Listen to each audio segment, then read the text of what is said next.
Մայրաթոր Սուրբ Էջմիածինն արձագանքել է Կովկասի մուսուլմանների վարչության նախագահ Շեյխուլ Իսլամ Ալաշուքյուր Փաշազադեի ստահոդ հայտարարություններին, որում մասնավորապես ասվում է. Օրերս Բաքվում կայացած Ղազիների խորհրդի նիստում Կովկասի մուսուլմանների վարչության նախագահ Շեյխուլ Իսլամ Ալաշուքյուր Փաշազադեն, ստանձնելով ադրբեջանական քարոզչամեքենայի կեղծիքի տարածման դերը, հերթական անգամ ատելությամբ ու թշնամանքով թիրախավորել է հայ ժողովրդին եւ հայ եկեղեցուն։ Կեղծիքի տարածման մեջ գերազանցելով ինքն իրեն, Փաշազադեն հայտարարել է, թե իբր Հայաստանում եւ տարածաշրջանում տասնյակ դարեր գործող հայկական սրբավայրերը, անգամ 1700-ամյա Սուրբ Էջմիածնի մայր տաճարը գտնվում են պատմական ադրբեջանական հողերում եւ հայերը որպես թե յուրացրել են այդ տարածքները։ Անհեթեթ պնդումների շարքը Փաշազադեն եզրափակում է հայ առաքելական եկեղեցին ներկայացնելով որպես սպառնալիք տարածաշրջանի երկրների համար։ Զավեշտալի է թվում, որ խորհրդային իշխանությունների ազգաշինարարության արդյունքում 1930-ական թվականների երկրորդ կեսին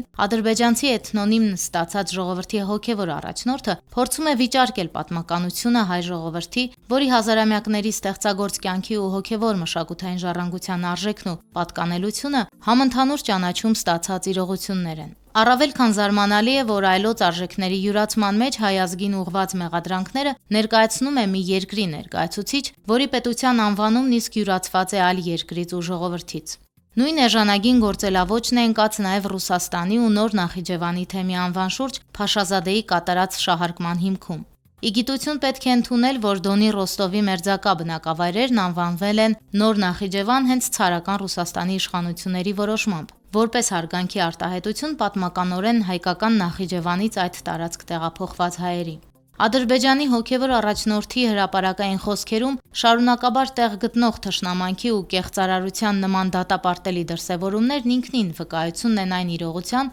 որ Ադրբեջանը հենց ինքն է Փաշազադեի խոսքերով ասված սպառնալիք տարածաշրջանի հարևան երկրների համար։ Եվ վերջում հարկ է մեկընդմիշտ արձանագրել, որ սուտն ու կեղծիքը երբեք չեն կարող ճշմարտության վերածվել, որքան էլ հաճախ ու խանդավառությամբ կրկնվեն։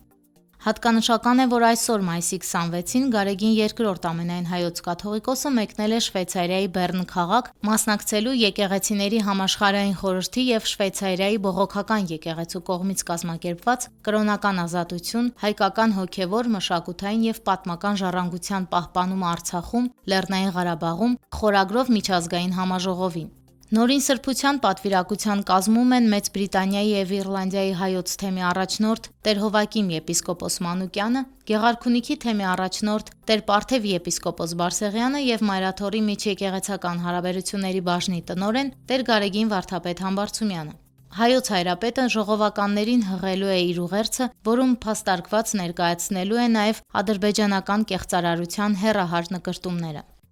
Անուշ Առաքելյան, Եկեղեցական կյանք։